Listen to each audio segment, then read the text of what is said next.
right, here we go.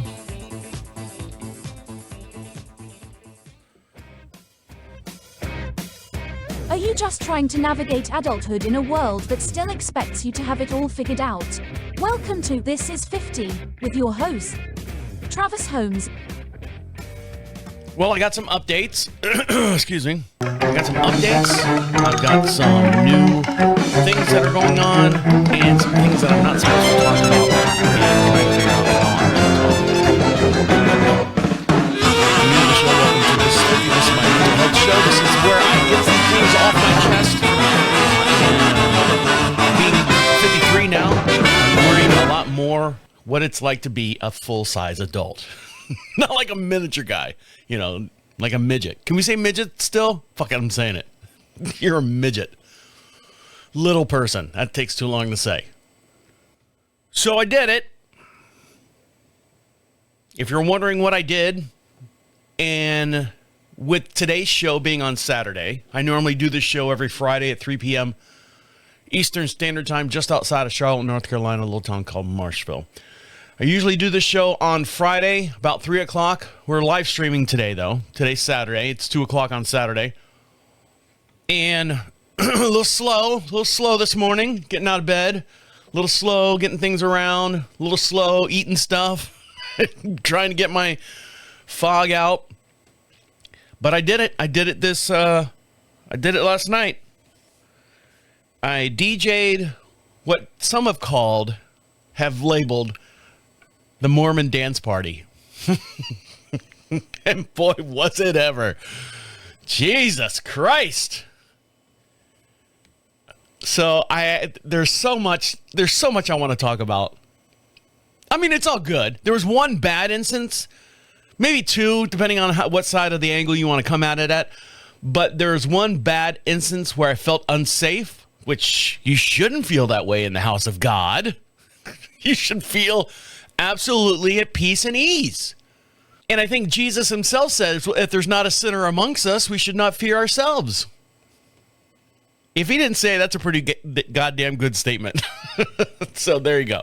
I'll get into that. There's your tease. I had another breakdown outside of what happened last night.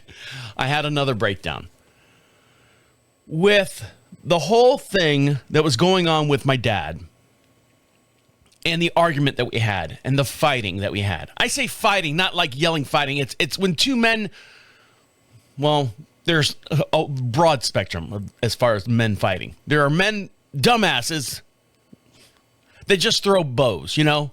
You're a dumbass. Boom, boom, boom. You're a dumbass. I'll beat your ass. You know, boom, boom, boom, testosterone. And then there's a mental fighting where it's like, well, fuck you. I'm not going to talk to you anymore. Well, fuck you. I'm not going to talk to you anymore. And then you just go your separate ways and you pretend like the other one doesn't exist. And you just let that shit stew in your head.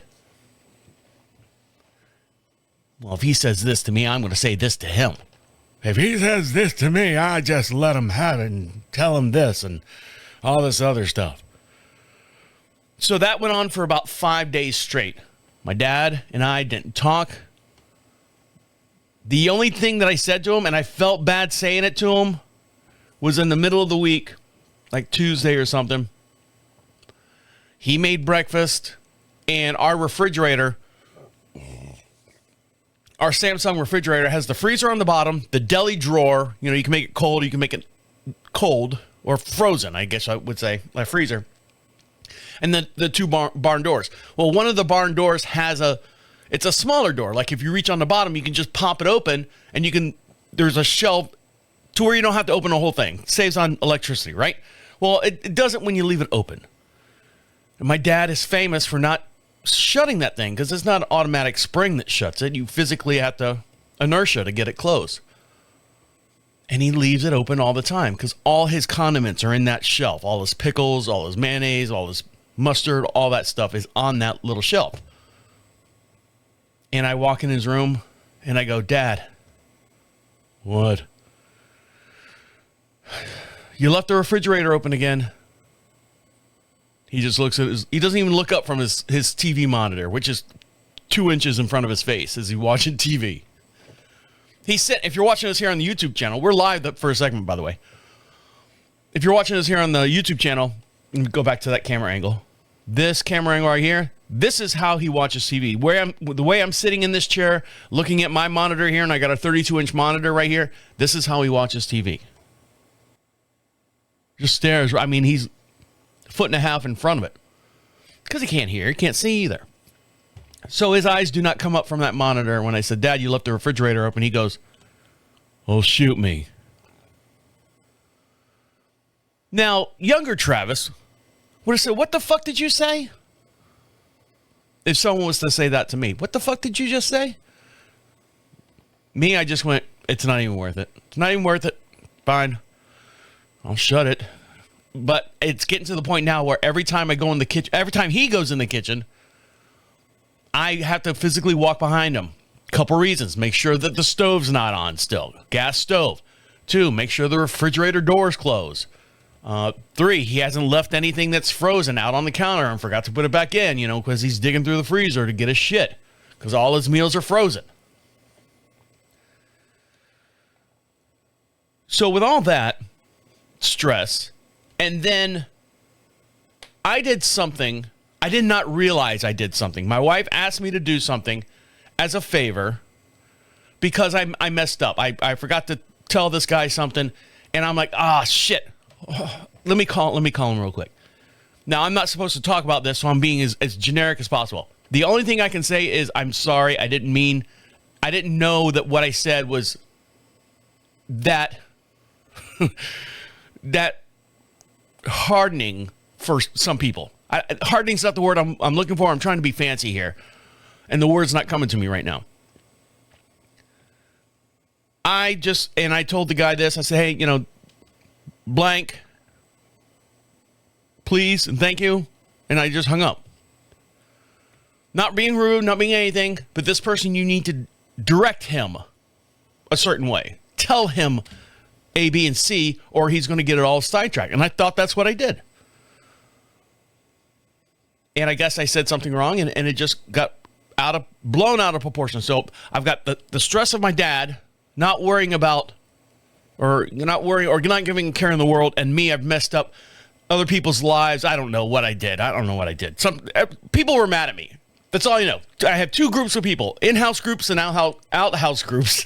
Not like shitters, but out-of-the-house people that were both mad at me because of something I said.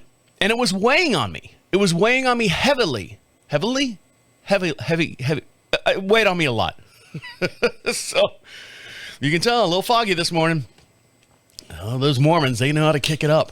But you guys know I have a pity party now and then. As men are supposed to be men and not show their emotions, and women are supposed to, they wear their heart on their sleeves type deal. You try to be strong in the face of adversaries. You try to be responsible. You try to be solid. Nobody wants to be around them. I'm going to turn that off completely. But it got to me. I sitting down. My wife and I were working together all day long. We're touching up the bathroom that we had remodeled. So we're fixing like little nail holes and stuff, and removing like the towel racks and getting ready to put in new towel racks. So we're, patching and painting and finishing and doing all the little detail work that saved us like another $3,000 on this bathroom.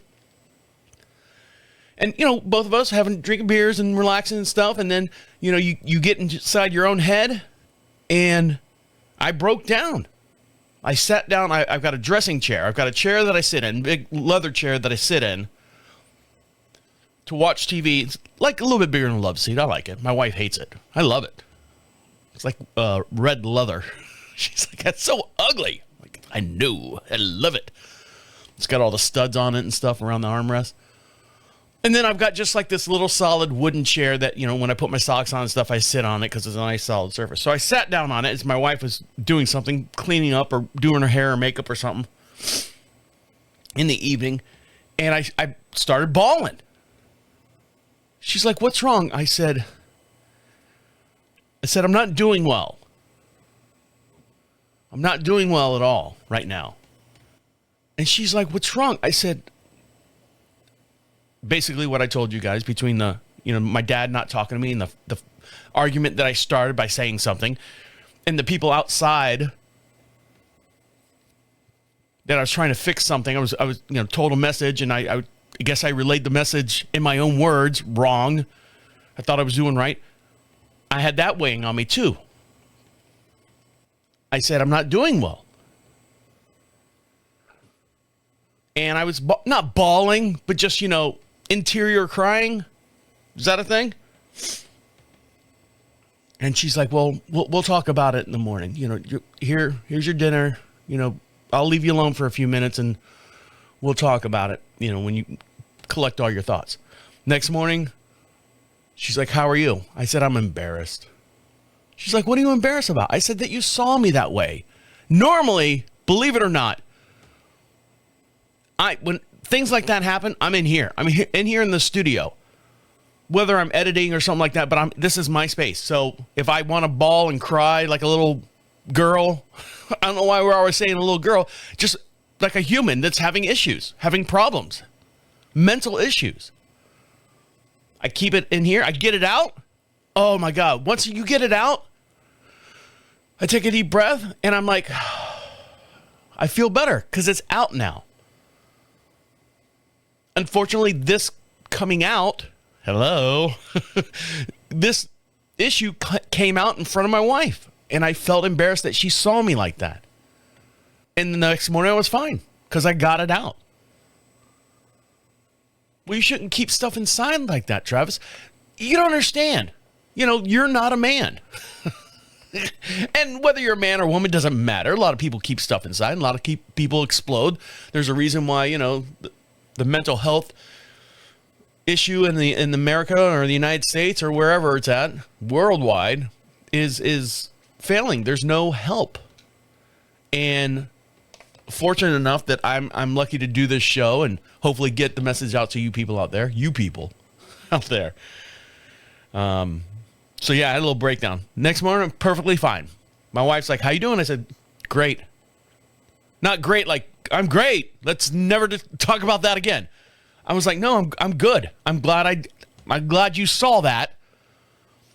So you can see that I was having an issue with what was going on because I didn't know how to explain it to her. Maybe that was my way of explaining it to her because I couldn't say, well, my dad and all this stuff, and she would have gone, well, you need to do this, and everyone's got a solution for you. No matter who it is, your wife or friend or anything, everyone's got a solution for you. But nobody wants to hear those solutions. You want to hear your own solution. You've already got the solution in your head. And mine was basically just to break myself down, get it out, and then, don't you feel better? Yeah, I do. I feel a lot better. Well, he did it. He did it all by himself. Am I upset? No. Surprised? Yeah. Oh, yeah. We'll dive into that when we come back. I know, secretive. So stick around. I'll be right back. I now know why people have those microfiber lens wipes around all the time. All the time. I have two pairs of reading glasses placed strategically in zones where I read. Zone number 1, on the side of my bed. We have the mattress and your box spring. I bought this thing off Amazon. It slides in there. It's got like little pockets in it. So I keep the remotes in there, and I keep my glasses in there, and maybe a little snack or two in there. Blue cheese, I'm eating wings in the bed. The other place is next to my chair, my big, luxurious theater chairs where I watch my TV, my 112-inch flat screen TV. Because there's a book that my wife is making me read about body movement and how the human body moves and the pains and all that stuff. Because my feet and legs are killing me from running. So I've got a pair there, and I got a pair next to my bed. The reason why I say I now understand why people have those wipes around. I don't do a whole lot of reading in bed, but sometimes I'll do, like for the other podcast shows that I do, I've got to read articles. I never learned to read. And I'm reading them on my phone, which is probably the best thing for poor eyesight. But you sit there, and I put my glasses on, and then I don't know what happens. I don't lick them. There's smudges on them all the time. And I'm the one that, breathe on them and then wipe them on your shirt, right? They never get 100%. And I said something to my wife the other day. I said, God, do you have one of those wipes? She's like, yeah, I keep one right here by the bed because she's got her reading glasses over there. So she hands it to me, and, it's only a 2-inch square, little microfiber thing. I'm like, what is this? What's the big deal? What's the big deal? And I rub it on my glasses, and my glasses are frameless. So I'm rubbing them on there and real nice and neat. And I stick them on, and I go, holy Jesus, I can fucking see. Now I know why there's an end cap at Walmart that has these on it. And every time I walk by them, I'm like going, what's the margin on these things? A box of 100 for $5, enough to dedicate a whole end cap. And when I say a whole end cap, this end cap has not changed in the last year. So they've got to be making some kind of money on that. There's got to be some kind of demand for them, or the lens wipe people have a stranglehold on end caps at Walmart. And I go, I get it now. So I said, I know what I want for Christmas. I know I need for stocking stuffers. The little fiber things. And what started the whole process, my thinking process on these lens wipe things, is when her dad passed away. He had blister packs of reading glasses all over his house. Oh, some weren't even opened. You get four glasses on what a blister pack is, right? It's where the plastic surrounds them and puts them on in a cardboard backing. That's a blister pack. There you go. There's your keyword of the day. And he had them all over his house. And the house he was living in was only 1,100 square feet. And he had those little packets that you rip open and wipe the lenses off. So if he wasn't losing his glasses, he was losing his wipes. His whole house was nothing but reading glasses and lens wipes. Nothing to hand down to the grandchildren. And I was like, God, is it that bad? I mean, does one go with the other? Is it that much of a thing? Just wipe it on your shirt. Get an old sock or something laying around on the floor. Wipe it off on that. So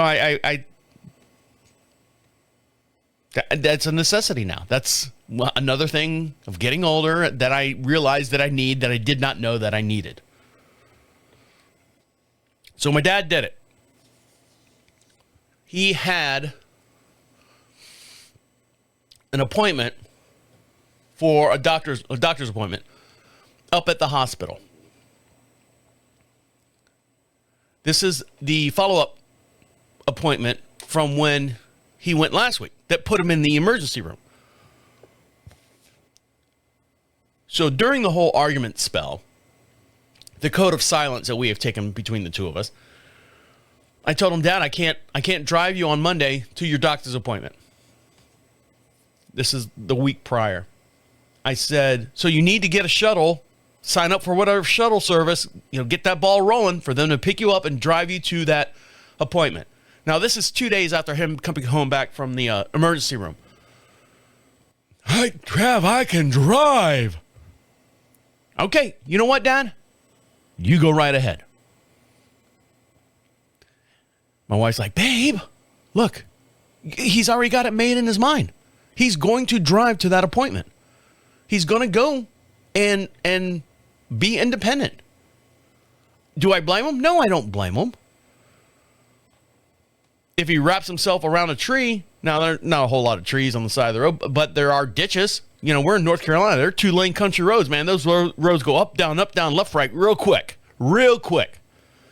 Not a whole lot of signage on these roads. And I've ridden with him.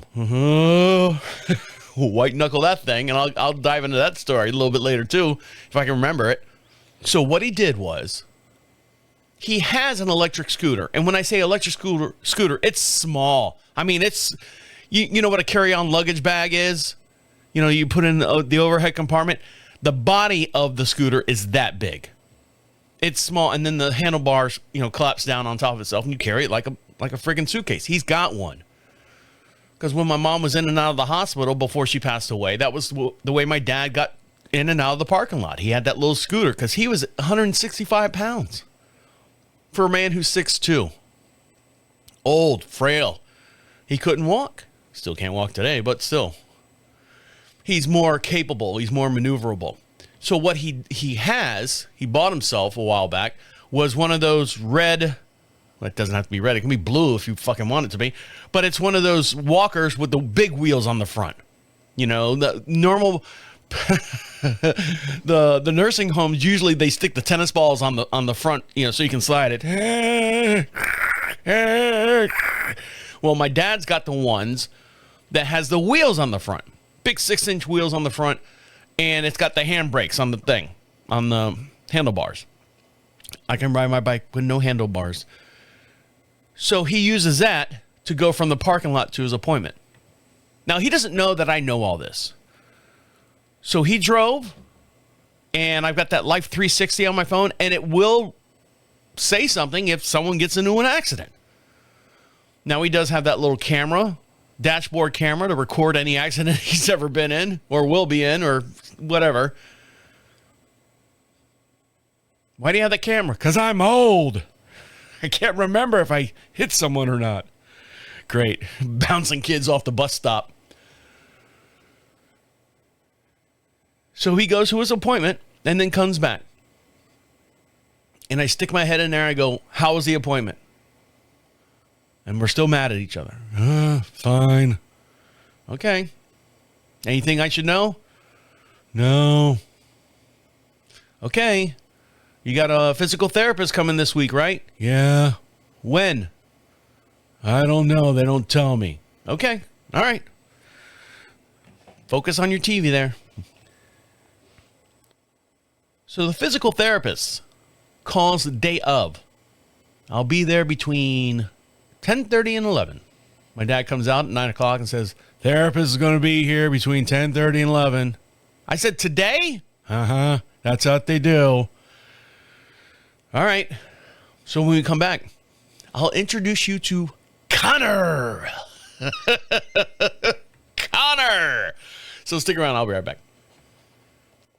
All right, I know we went a little long on the live stream there, so we're going to cut the live stream off. If you want to watch the whole entire video, feel free to like us over at YouTube. Give us a subscribe, and the whole video will be out this weekend. Okay, bye. Take care. So my wife asked me not to talk about the second thing that was stressing me out this past weekend, that happened this past weekend. I don't know where... I'm over it now. I'm over it. I'm not stressed out about it anymore. But I just want the people to know, because some of them do listen to the show. I thought I was doing the right thing. I thought I was not the right thing. I thought I was just. I'm sorry. That's it. I didn't know it was going to be such a big deal. So I just wanted to say I'm sorry. I didn't mean any ilk by it. I was just trying to solve a solution, or had a solution to a problem, and I guess the solution that I had was, I don't know. I apologize. I apologize. That's it. That's all I'm going to say about it. I feel bad about it. That was not my intent. I wasn't trying to be malicious. I was just trying to, hey, we need you to do this. Okay. Got it. Thanks. Bye. That's it. So 10:30 rolls around, and I hear at the end of my driveway, we have a gravel driveway. So when it's crushed granite. So when you drive on it, you can hear, so it makes noise. You can always hear if someone's coming up the driveway. And I heard a lot of coming down the driveway. And we have signs out front. Hold on. We have signs out front. that I have professionally made, real nice. They're very decorative. It's got, a person on a horse, like if you go to the bathroom, it's, the men's and women's and those type figures. I've got a figure of that person on a horse saying, please drive slowly. Animals are present. And it starts at the beginning of the driveway, and our driveway is about 100 yards long. No, I'm sorry, 100 feet long, not 100 yards, 100 feet long. Gets longer every day. And we have UPS trucks that come in and FedEx trucks that come in, and, their Amazon comes in, they're going, man. They come down the driveway. UPS has got to back in. I know why. So they don't damage anything, I guess. And they drop all packages, and then boom, they're out back on the 2-lane country road again. So we put these signs out there, or one sign right there that says, please drive slow. Animals are present. And it shows a little person on a horse, because we do have horses here on the property. And if you drive fast down the driveway and the horses aren't prepared for it, they'll spook, run, take off. Now, they've got 22 some odd acres to run through, but we don't need them running into the fence or over the fence or, anything or by the fence, falling, tripping, whatever. And then as you get closer to the house, it says, please drive slowly. Just please drive slowly. That's all it says. Nice decorative sign. It's got the little swirly gigs around it and stuff. So I hear, and it's coming pretty fast. And I'm like, who the fuck is this? So I'm in the garage, and I have to step out onto the driveway to look down to the right, out to the road. And I see this gray Tesla car coming in hot.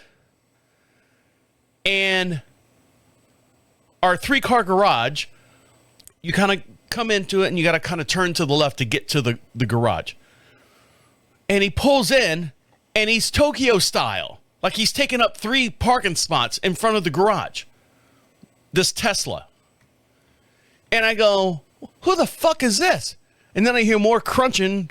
I'm thinking it's a convoy of fucking Teslas coming down my driveway. And I look, it's the UPS guy. And I go, okay, so everyone's showing up at this time, right? Okay? So I don't know if this is an Amazon driver, because sometimes the local people will do it themselves. What do they call the people where they get the packages and they work for Amazon? Like Light or Lyft or something like that? Not Lyft. Forget what they're called. I thought this was an independent contractor for Amazon. Dude jumps out. Have you ever seen Timothy Chalamet? I'm a big fan of his. I like him. He's a good actor. He gets it, He's done some pretty bad movies. He's done some really good movies. But he gets it. He's got a range. This guy jumps out, looks like Timothy Chalamet with a bigger nose. How you doing, sir? Are you Mr. Holmes? I'm like, yeah, I'm the son. I'm not your appointment. And he's got burgundy scrubs on.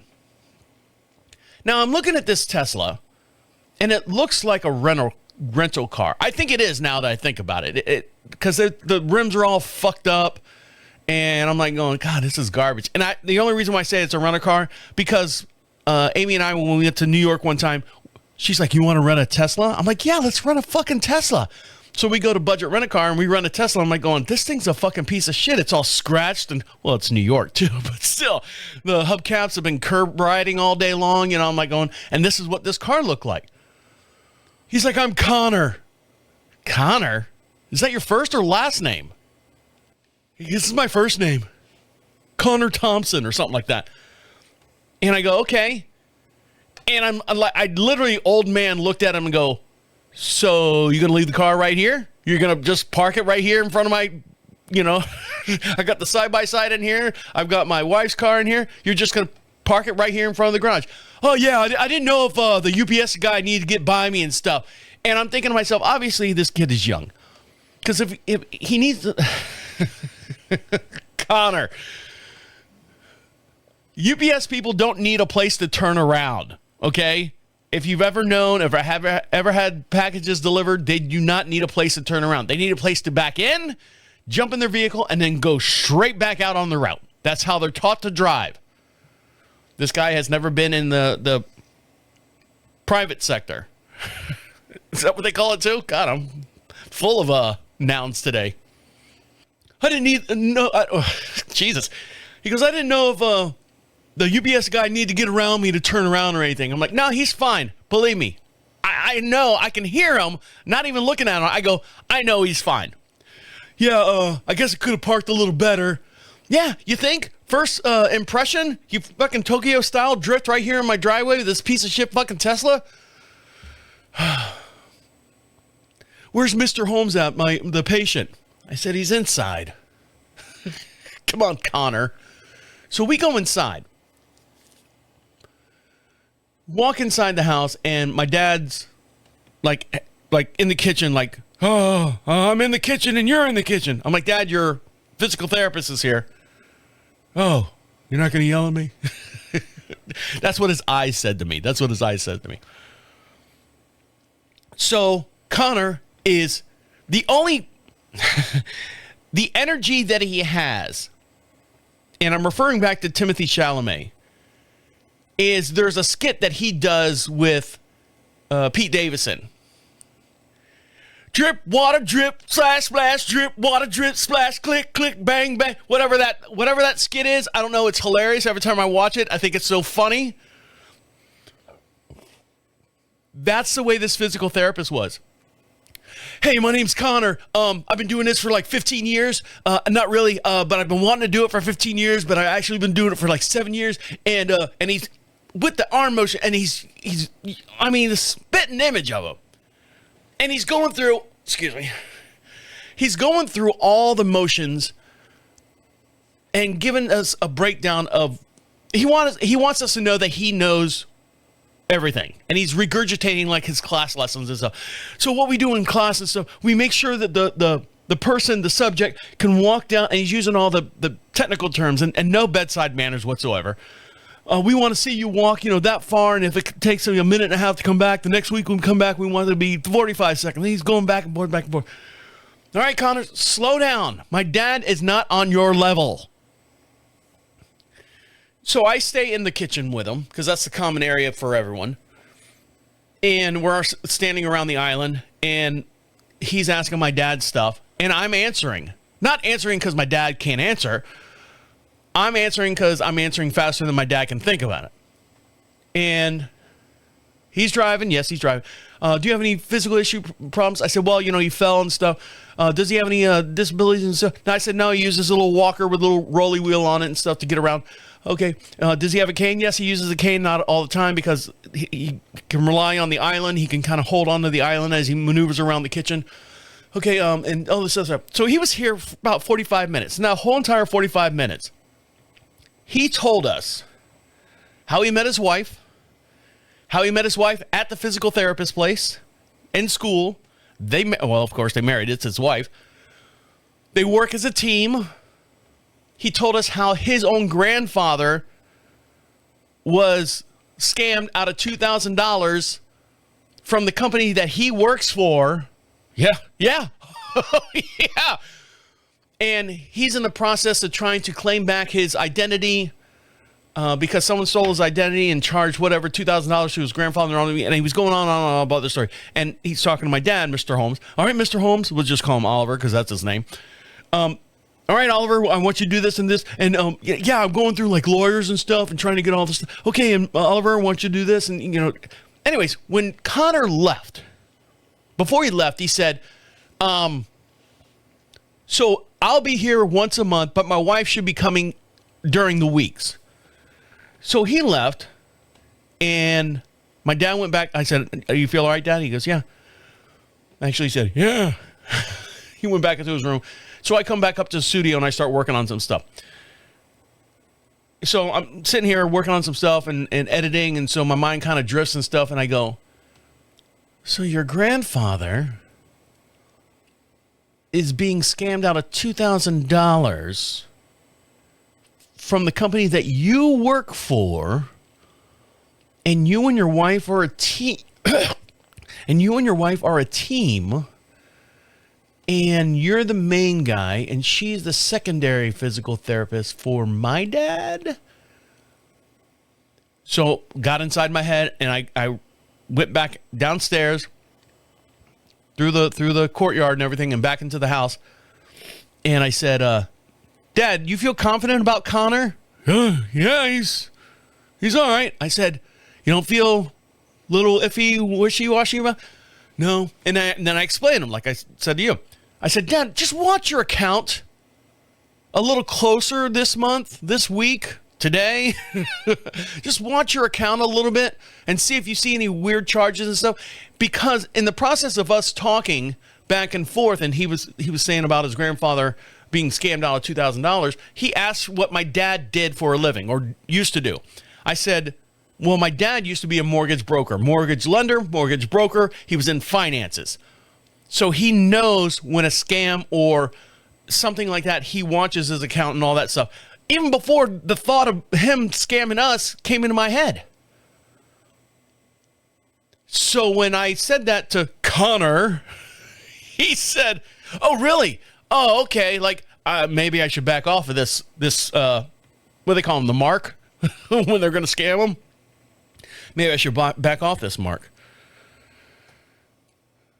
So I don't know. As far as now, nothing's happened. And I haven't seen Connor. Well, once a month, I guess. But in the process of all this, working with the physical therapist and being there with my dad with the appointment, we reconnected. Something as simple as that. My dad, when I was saying all this stuff about him that's happened in the last week, it's like he didn't realize that I was paying attention to him, even though I was mad at him. Yes, you know, he's got a little bit of a moving disability. He went to his appointment the other day. All this, he drove his car. You know, all the stuff I was saying was positive for his level of being active. And I don't know if he appreciated that or didn't realize that I was actually taking a notice to him, still paying attention to him. I didn't just write him off. So the next day we had a conversation. We just kind of talked it out. Not talked it out, but just kind of like, you see the game the other day? You know, that type stuff. You know, like you see in the movies. Caught a fish the other day. Oh, did you? How big? You know, I mean, just small little chit-chat conversation. And then I asked him to do something. And when I got to my location, I said, don't you ever fucking have me do that again. And I'll tell you what happened there. And I'll tell you what happened with the Mormon Discotheque party. So stick around. I'll be right back. Today, after the show today, my new neighbors invited me over for dinner tonight. And I say dinner, we're going to drink beer, more beer, and hot dogs and tater tots. It's Memorial Day weekend. So my wife's out of town. She's at a horse show. She's doing okay. She's doing good. She's in Aiken, South Carolina. I think that's 3 hours away. So this weekend, it's just me and my dad, and we've been doing good. We've been doing so good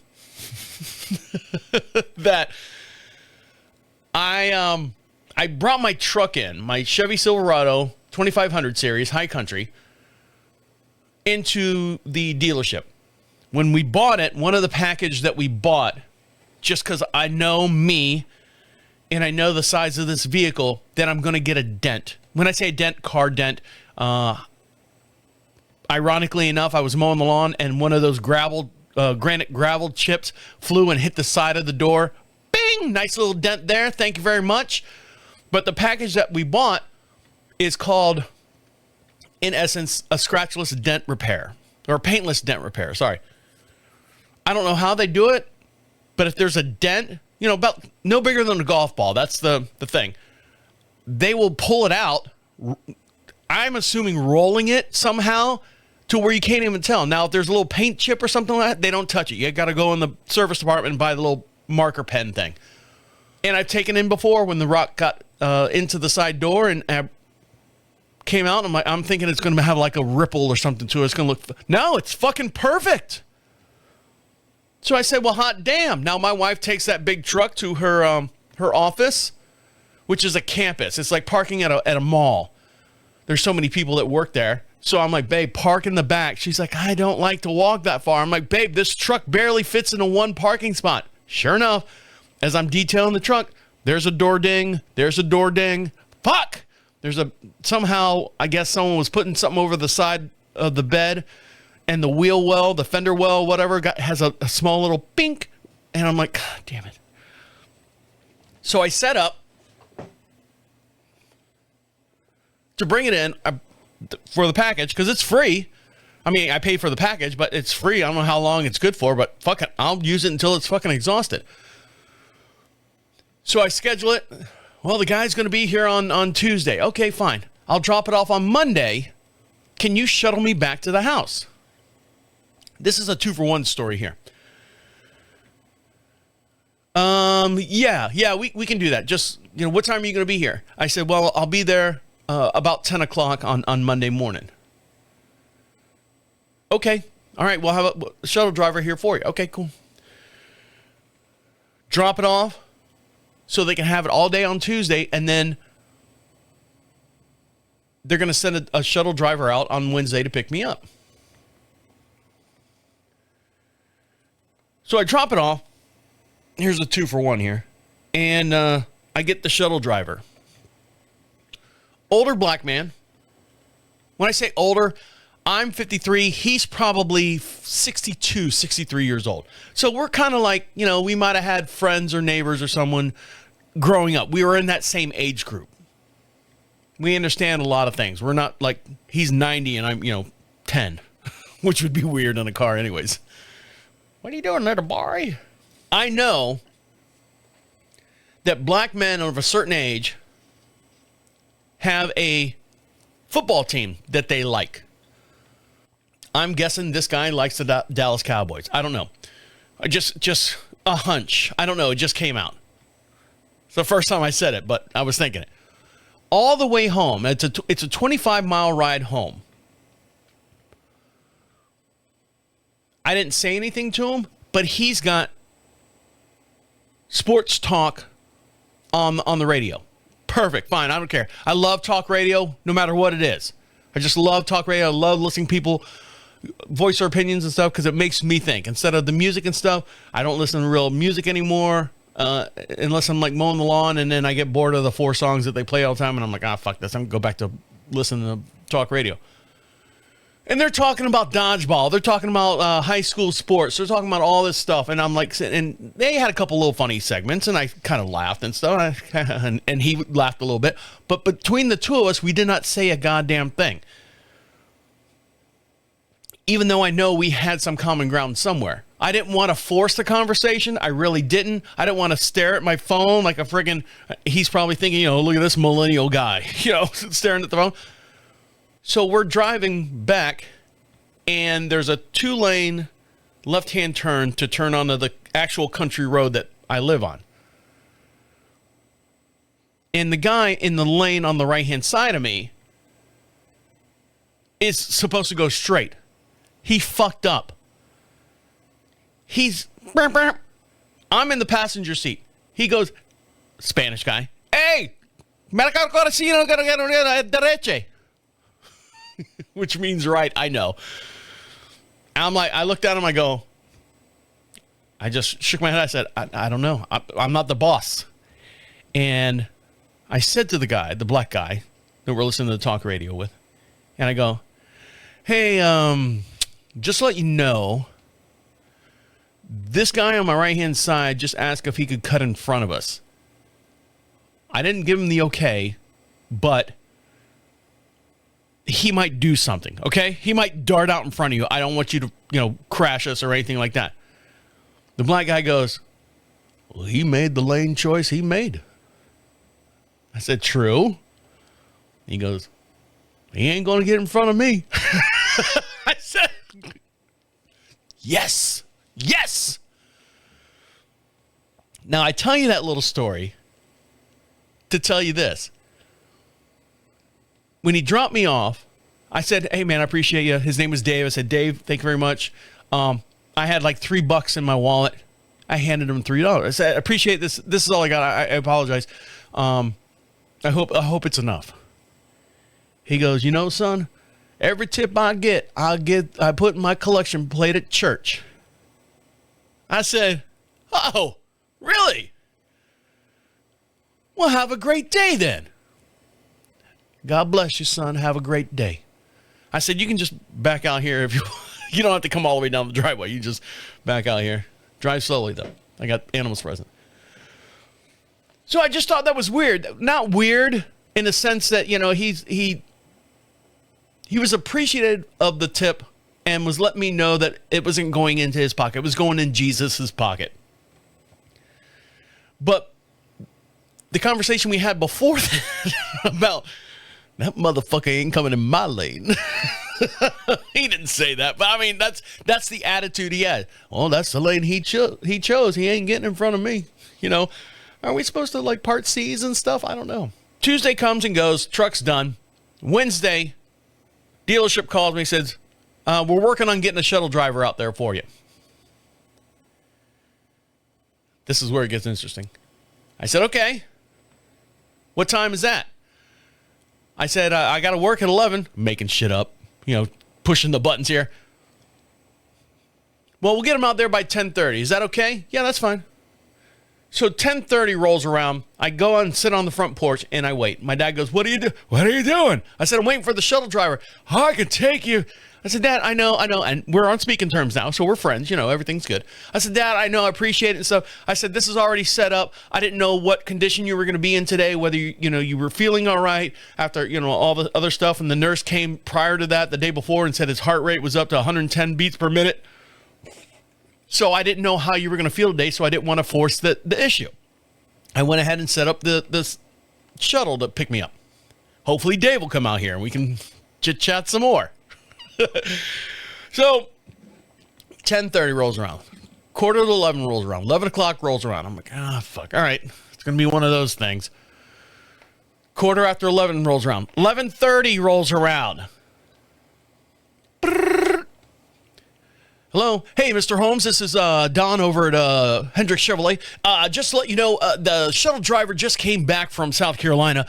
He had an errand run down there for one of our parts people. He should be leaving the shop here probably in about give or take 20 minutes or so. He's got to put gas on the car. It was a long drive down to South Carolina. Will that be okay for you? That's my commercial radio voice. Pretty good, huh?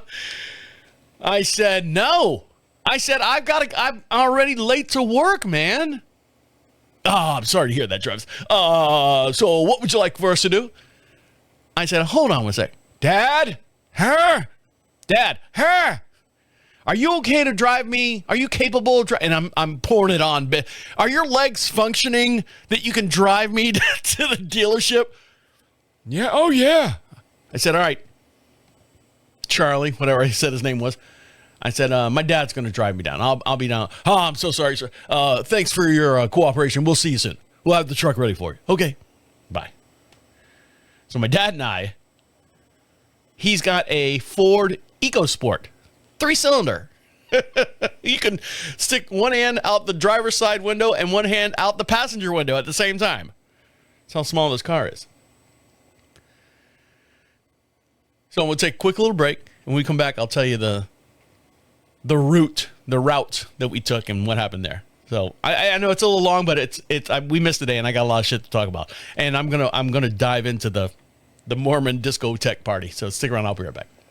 I was generally upset when these nurses and physical therapist people come to the house. We bought this house 13 years ago. It's an 04 house. We're the second owners. The original owners, everyone moved out and stuff. They got old and sold the house to us. We have created and built it to what it is today. The property itself, there was nothing on it. We cleared land, put barns, we put pastures. We've painted, we've fixed, we've decorated.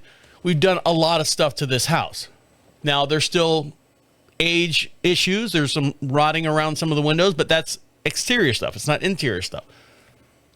We have solid white oak floors that, they creak, as you walk on them. They're real oak floors. Not one person that has come to see my dad has said anything about the house other than how long have you lived here? 13 years. Why? Oh. Is that your cat? Yeah, he's got 3 legs, or she's got 3 legs. Oh my God, he's so cute, or she's so cute. Oh, you got another one? Yeah. Oh, and there's one outside? Yeah, there's a barn cat and the 2 interior cat. Oh, is this going somewhere? What do you? Oh, I love your horses. These are all the conversations that I'm having with people that come to my house. The reason why I'm telling you this is because I am pissed off that nobody says anything. Oh, you have a lovely house. And the reason why I say I want them to say, oh, you have a lovely house, is because I know they're in and out of houses all day long. And I know the conditions of the houses that they're going to, because they're a nurse or a physical therapist. They're going to visit an elderly person who probably lives in a shithole fucking apartment, shithole fucking house, shithole something. I know this. I know I'm being real shallow. This is our house. This is not my dad's house. A lot of times they come in and go, oh, this is your house, Mr. Holmes? And then, no, it's my son's house. Oh. And then they just kind of, oh, what a crap hole. What a shithole this place is. And I get pissed off that they don't say anything nice. Oh, you have a lovely home. Your wife and you guys have decorated this beautifully. I love what you've done there, and that's nice there. And okay, we're going to take your blood pressure, that type of stuff. No, they see the fucking cat. Ah, you got a cat? Oh, that's beautiful. I love the cat. The hair's so long, and oh, look at this one, so friendly, and all this other stuff. Look at my fucking house. Don't judge me on my cat. Judge me on the house. Okay, Mr. Holmes and Mr. Son, the son of Mr. Holmes. See you later. How do I get out of here? I don't fucking care. Just get off my driveway. Don't hit the animals. I literally get pissed that they don't say anything. What a lovely home you have. And then they don't. And I go, God, do we have a shitty home? Babe, do we have a shitty home? Are we poor? No, we're not poor. So my dad agrees to take me to the dealership. Now, this is the first time I've ridden in the car with him in a long time. He gets in, starts the car.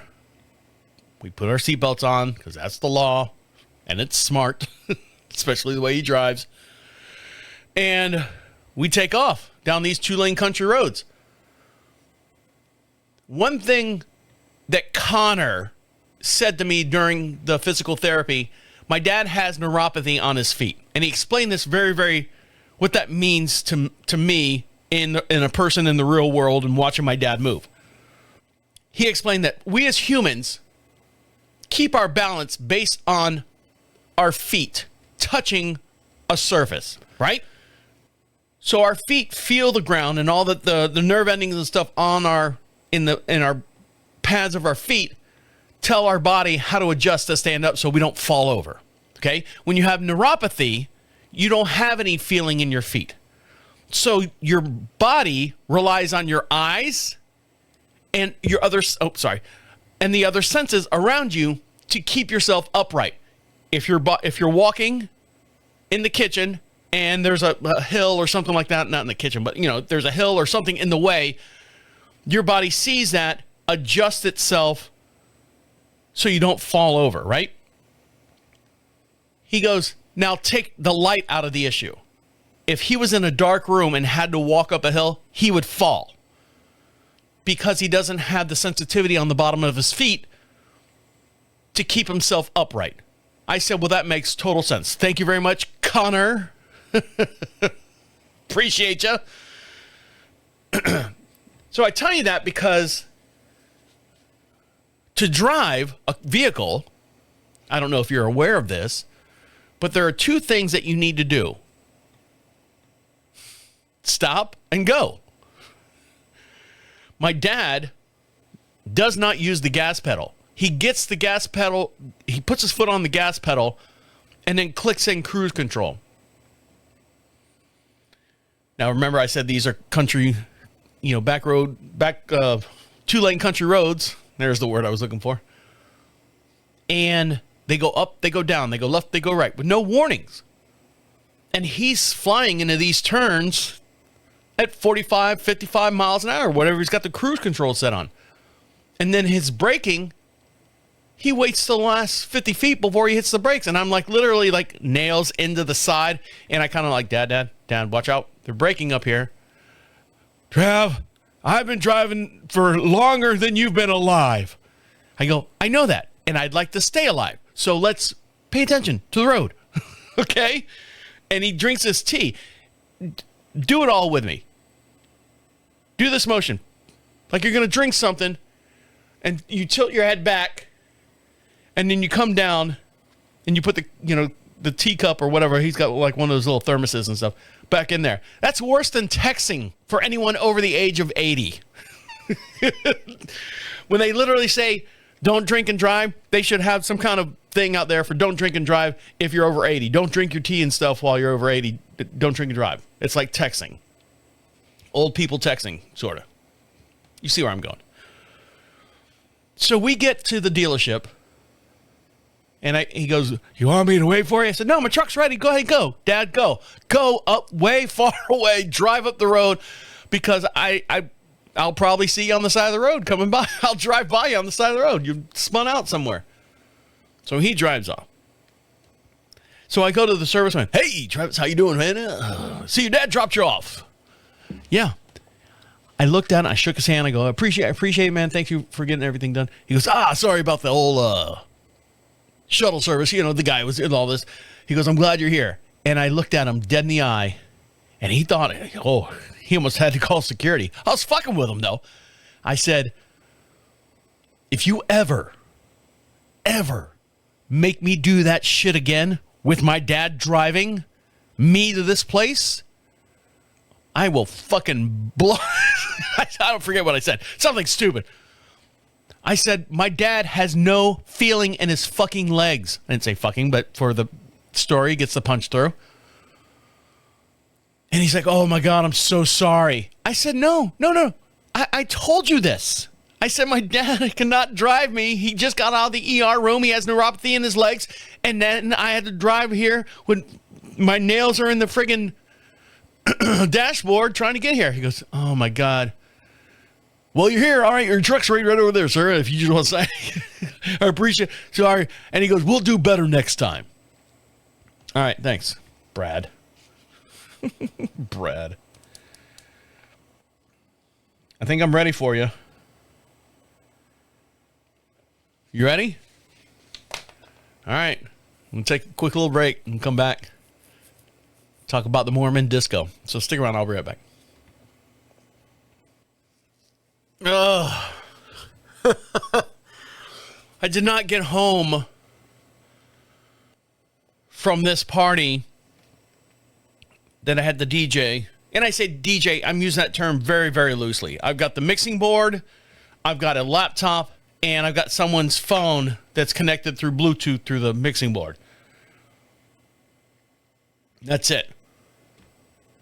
And then I've got the Wi-Fi password. So if they want a song, I just look it up on YouTube. All right, there you go. Play. See you later. I mean, I'm just sitting there in a chair. Gave me some time to get all my cables because I've got a live show gig box. You know, it's a big Rubbermaid bin, one of those black with the yellow tops on them, big hard side thing. And I've got like cables in there for electrics and microphones and all that stuff. So it gave me time to sit there and put everything back together, make it organized type thing. I was just stuck in a corner somewhere. So the background on this Mormon disco party is that the neighbors next door, when they moved in, they found out that this is what I do. This is my job. And sometimes my job takes me out to do live events. So I am a self-contained unit. I've got PA speakers. I've got mixing boards. I've got laptops. I've got a whole collection. I looked at my my music collection at the time. I think it was like 69,000 different songs from all different genres and stuff. So they're like going, hey, do you like to DJ? I said, well, I DJ'd at nightclubs and stuff, but I like use their, no, I don't want to DJ. One of the things I said to myself, I'd never DJ a wedding and I never would DJ a kid's party. But these are the neighbors when they first moved in 8 years ago. And I was like going, you know what? It's right next door. I'll do it. I haven't done it in a while, so I'll do it. So And then they took a collection because it's a church-based, faith-based group. They're all homeschooled and everything. And they took a collection and they gave me, it was like a couple $100. I was like, all right, well, this is nice. This is nice. I said, you don't have to, try to refuse it. But they forced it on me. And then 6 months later, I did it again. And then 6 months later, I did it again. And the money started to dwindle down. What pissed me off the most was there was a going away. I'm leaving the church. Not leaving the church. I'm leaving the state, so I'm not going to be part of your fellowship anymore. So they were throwing them a going away party. The going away party was supposed to be a karaoke party because the kid loved to sing karaoke. I had a little tism with him. That's what I was told by the neighbor who lives next door. He's like, yeah, he's a little special. So at the end of the show, at the end of the gig, everyone gave him gifts, bags, gift cards, all this stuff. And he's like literally like walking down the driveway. All right, guys, thanks, love you all. I'll let you know what's going on in the future. Stay in touch. Gets in his car, drives off. And I'm sitting there going, all right, is that it? Am I done? Can I shut everything down? I'm not getting anything, am I? I'm not nothing. And he didn't even come over and thank me. I said, well, that's not very churchy of you, church people. And my neighbor who asked me to do it, he felt bad. He goes, I'm sorry. Here. No lie. Here, they had these folding tables at Costco on sale for $60. We bought 3 of them. You can take one. I'm like, okay, thanks. So now I've got 5 folding tables. The plastic ones that fold in half. So now I've got 5 of them downstairs because I need them. You know what? I need them. So when he came to me and texted me,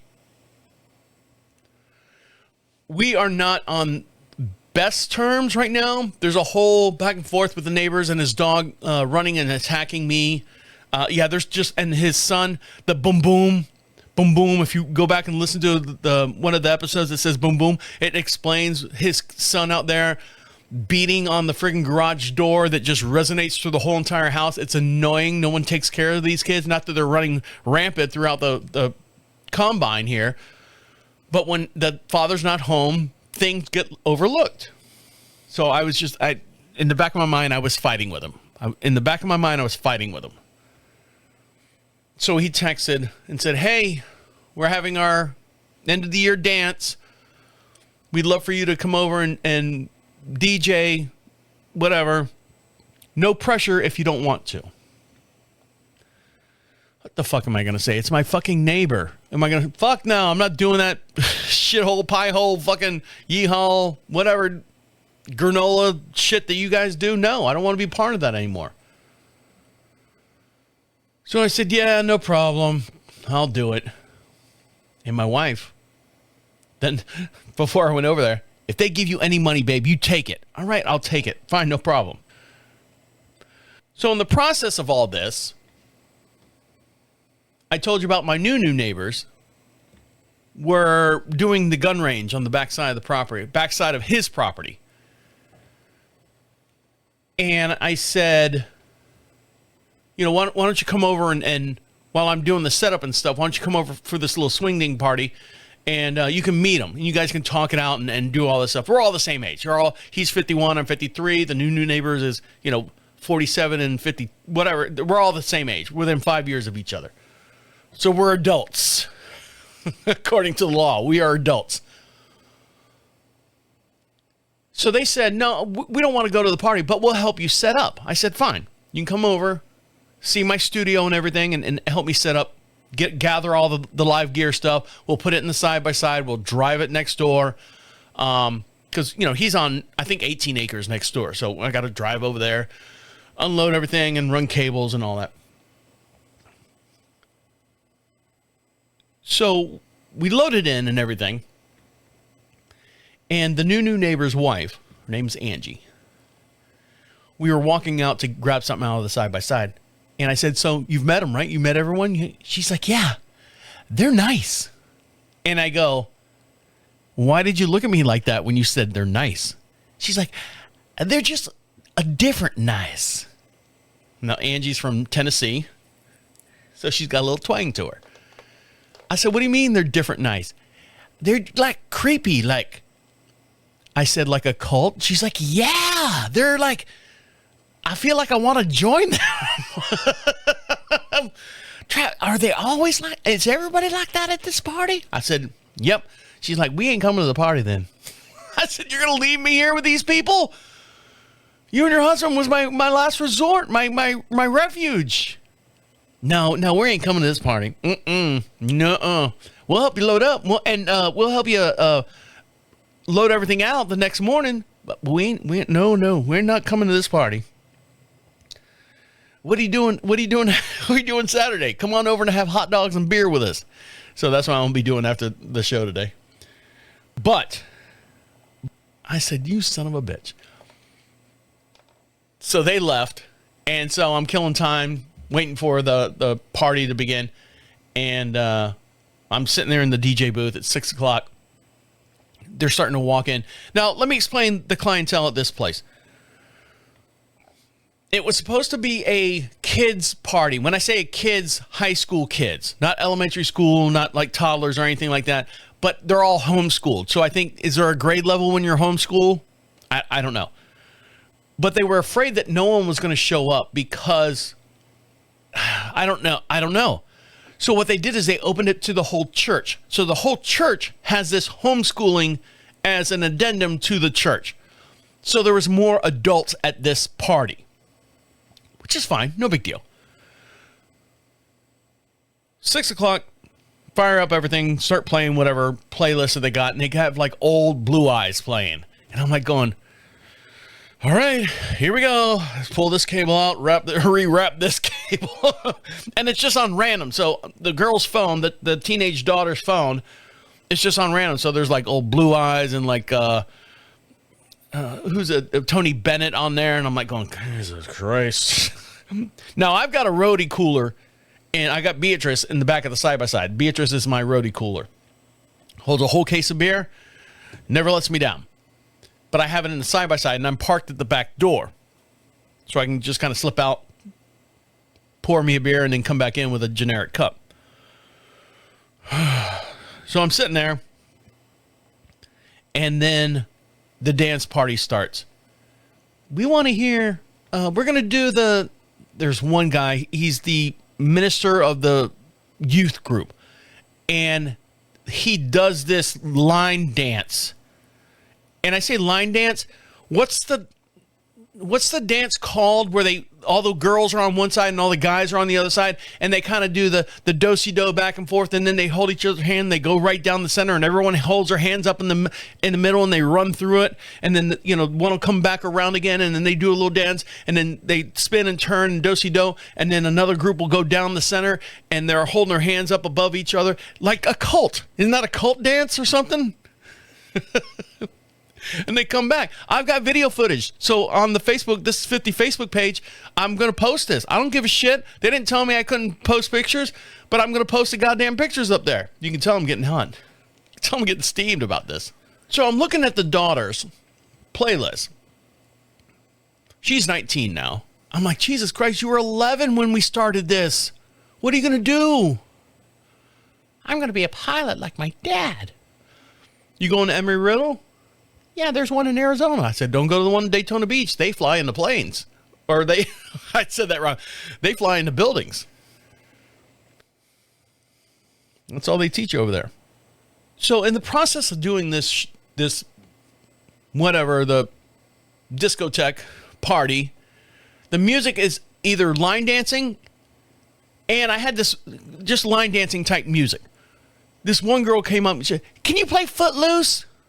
Footloose? Like from the movie? Yeah. I love that song. How old are you? 13? All right. Do you know what Footloose is? Have you? Never mind.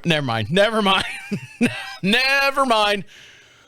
So I play, dun, dun, dun, dun, dun, dun, dun, dun, dun, and they go, dun, dun, and they're doing the dance from the movie. Obviously, they've seen the movie if they're doing the dance. I'm like, you're brainwashed. You know how many movies have come out since Footloose that are so much better than Footloose? Now, granted, it's a classic. Don't get me wrong. Kevin Bacon, can't go wrong with the bacon. And John Lithgow in there. And then I said, okay, no one told me what to play. But after doing this thing for 8 years, I go, I pretty much know what they want. They want 80s music. They want something with poppy, catchy stuff. So I played like, what's the matter with the clothes I'm wearing? Can't you tell that? And the adults loved it. And they were dancing to it. And then I knew there were some younger kids out there under the age of 15, 13 years old. I played Soldier Boy. Oh, and I was doing the dance, sitting in the chair, and I'm in the back corner. No one's fucking looking at me.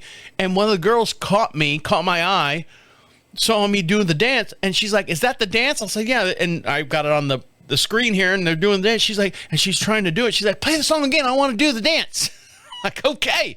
Now, these kids are church-going kids, God-fearing, loving Christian kids doing Soldier Boy, the Superman dance.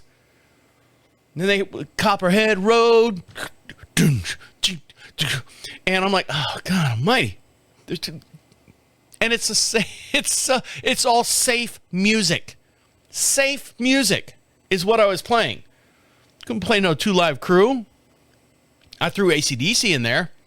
Thunderstruck, they loved that because I heard them play it before, and I go, you know, this song's about strippers, right? Are you aware of this? The father of the party was so strict as far as what I was playing in the early days of me playing music. Before I played a song, he goes, what are you going to play next? I said, I don't know, this. He goes, let me have it. And he looks up online the lyrics of the song and goes, okay, you can play that one. That one's safe. Okay. Only because one time I played what's the big girl? Oh, what's her name? The big girl. I need my pussy and my vagina slapped or something. I forget what the name of the song is, but I fucked up. I'm like, oh shit, I didn't know that those words were in there. Sorry, kids. And they're like, oh, Mr. Holmes said a bad word. And, and they curse me and send me to hell. So as we were wrapping up, it ran till 11:15. Now, I start drinking. Anywhere between 12 and 1 o'clock. On a day I don't have to do anything. This is not a day I have to work. This is a day I was not doing anything. I'm just DJing a fucking party. I'm hitting buttons. Left in the corner to myself. And I pace myself. I'm not stupid. I'm responsible. But I was like, it's fucking 10 o'clock. So I started playing the wrap-up songs. Mama, I'm coming home. And then, Home Sweet Home. And then all these, everything about home. And someone came up to me and said, what are you playing, the wrap-up songs? I'm like, yeah, it's fucking 10 o'clock. And, well, it's raining outside. Nobody wants to drive home in the rain. I'm like, you guys are adults. You can drive home. You can drive wherever you want. That's what being an adult is. No, the parents don't want to leave because it's storming. Now, granted, it was storming out, but they didn't want to leave until the storm lit up. So now I'm stuck there for it ended up being another 47 minutes because I looked at it, my watch, when the owner, the manager, the neighbor came over who was hosting the party, says, okay, we can cut it off now. I got to get these people out of here. All right, fine. So I cut it off, wrapped it up. Easy Like Sunday Mornings, always my signature wrap-up song. Last one. And then I started boxing everything up. And he came over to me. He goes, sorry, it ran a little long. The kids... we're in this place, and I showed some pictures to some friends of mine, and they said, oh, wow, that's a real nice venue. And no, this is his workshop. This is the workshop I got to look at. This is a 40 by 60 workshop that he's transformed into this dance hall. It's nice, but, and that's all my lighting and stuff that you see in the pictures. I'll post that up too on our Facebook page. What got me was end of the night. Parents are, kind of helping everyone clean up, and, there's food. The food was horrible, by the way. Everything was, think of think of a hospital food, and then because you're not, if you're on a dietary restrictions with no salt or no flavoring at all, everything's like flat, everything's stale. It's like, oh, we have leavened bread and garlic leavened bread, whatever Jesus ate on the cross, type deal. We have, I don't know, it was just the food's horrible. And the wife of the party, or the host of the party, Travis, go up there and eat something. No. And I even did a walk by. I figured I'd eat a couple cheese cubes or something put on my stomach. I looked at the cheese cubes and I go, those things are sweating already. I'm not eating that. Because it's raining outside. It's humid. And cheese is sweating.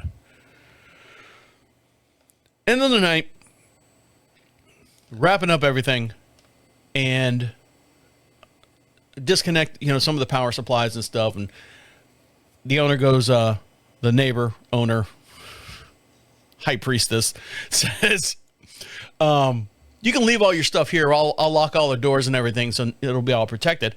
I said, yeah, but I just want to package up the laptop and the mixing board because they cost the most. I want to package them up and kind of, stash them here. Speakers and cables and stuff, I don't care. The lighting and stuff, dime a dozen. I can, if anyone steals it. Not that they're going to steal it. We're in the fucking middle of nowhere. Who's going to fucking steal it? And then, to my wondering eye appears, this little fucking crackhead walks into the venue, quote unquote venue. Well, Trav, you're very judgmental. No. This guy is or was a crackhead. No hair. He's got it's not a baseball cap. It looks like what a biker, like a bicyclist, those lifers that ride the bicycles that clog up all the lanes on the roads and stuff like that. We have rights too. It's one of those hats with a longer bill on the front. He's about 5'6" and 110 pounds. He's got a tracksuit on. And the tracksuit is 2 sizes too big for him. So it probably fit him at one time, and then he started doing crack, and now this is his only wardrobe. Now it doesn't fit me. And he's got meth mouth, a little bit of meth mouth, like he's missing teeth. But the owner, the neighbor, knew him. Oh, this is Molly's dad. Hey, how you doing? This is Travis. This is our neighbor. He DJs all this stuff, and he does radio shows and all that. And he looks through me, past me, because I'm standing up, down at my keyboard, down at my mixing board and my laptop. And I go, oh, no. Now, it's 11:15.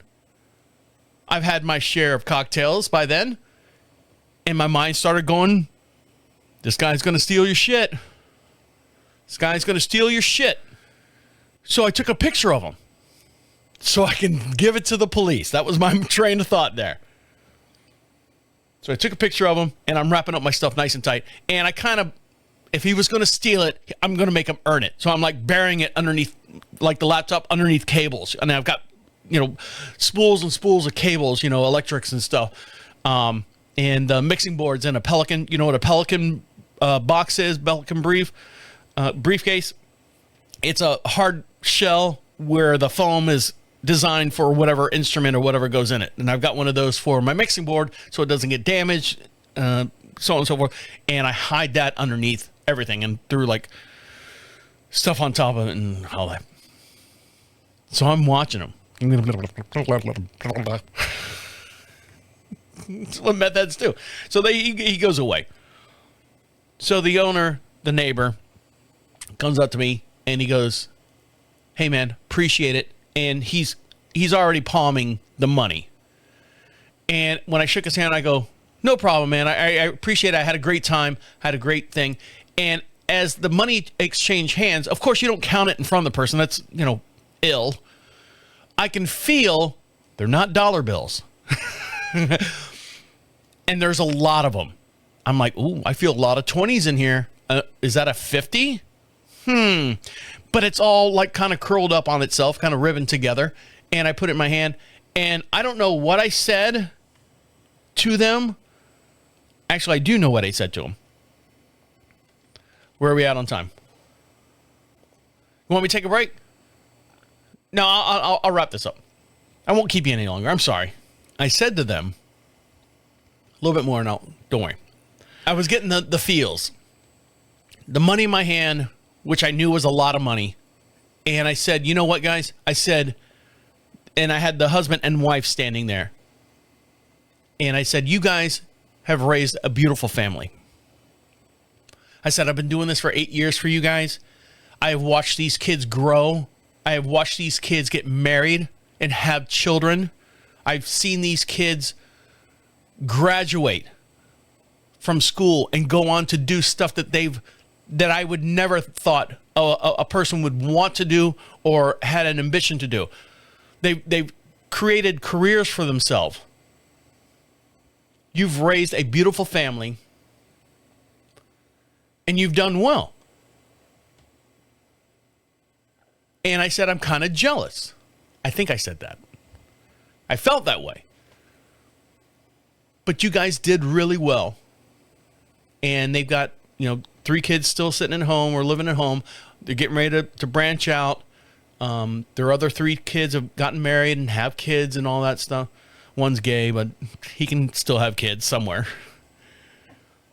And I said, I said, thank you. Thank you for the opportunity to watch your family grow up. So I pack up everything, leave it there for the crackhead to steal it later that night. I get in the side-by-side and I drive home. Now it's pouring down rain. It's been pouring rain since, 8:30 during the party. I mean, pouring down rain. So I drive home, I get park the thing in the garage, the side-by-side in the garage, and I go inside and I throw the money on the counter and I count it and I go, holy shit. Holy shit. I wasn't expecting that. Because the most I ever got out of them was like $100.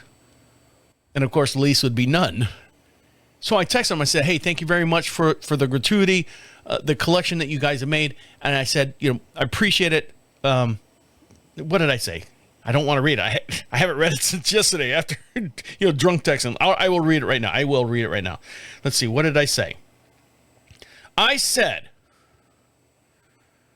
thank you for collection. It's very much appreciated. I had a great time. Everyone is getting so grown. All capital letters. And they said in reply, we should be thanking you for being such good neighbors. Also the kind words about our family. We are indeed blessed.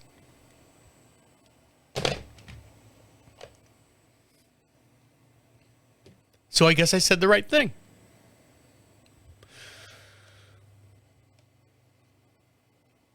All the animosity,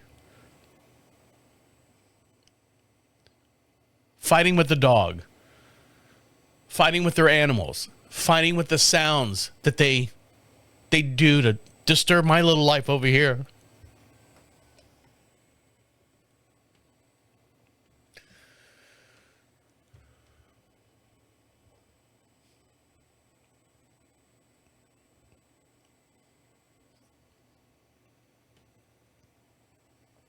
To see how much they've grown.